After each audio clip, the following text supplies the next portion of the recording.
So here we are again through the 171 airlock, heading into containment. And we're going to take our time getting down the stairs here, and what we will eventually come around after we walk the long walk on the side of the, believe it or not, RWC heat exchanger room. That's the upper portion of it. For those of you who have been in that room, probably know that area quite well.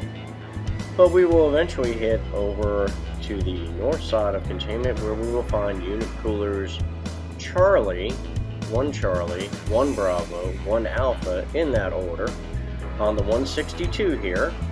Make sure that you pay attention to your footing here, because they have that pipe that sticks out of the middle of nowhere.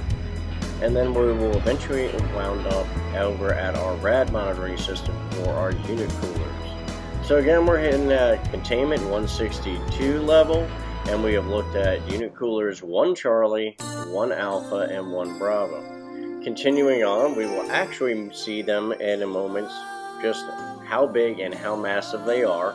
Now remember, 1 Alpha and 1 Bravo are our safety related coolers, 1 Charlie is not.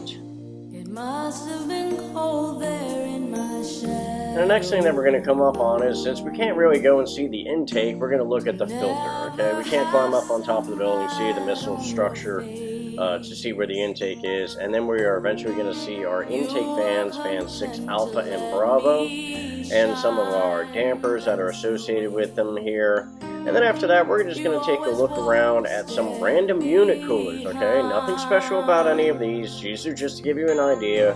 Yes, they're all over the plant. They're all throughout the aux building and throughout the rest of the buildings, as it were.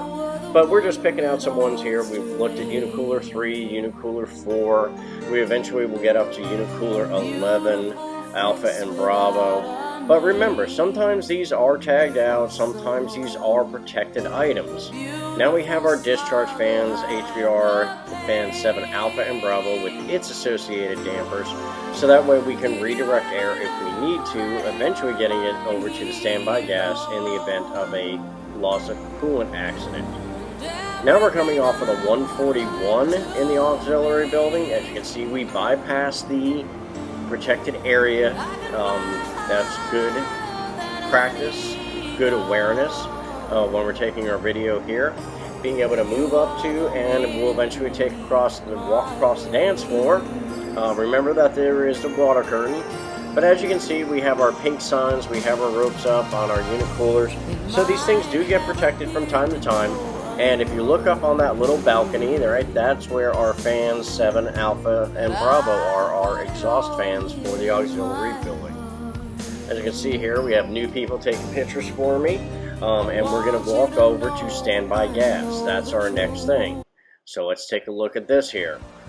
Standby gas, as everybody knows, is behind these 2 big blue doors.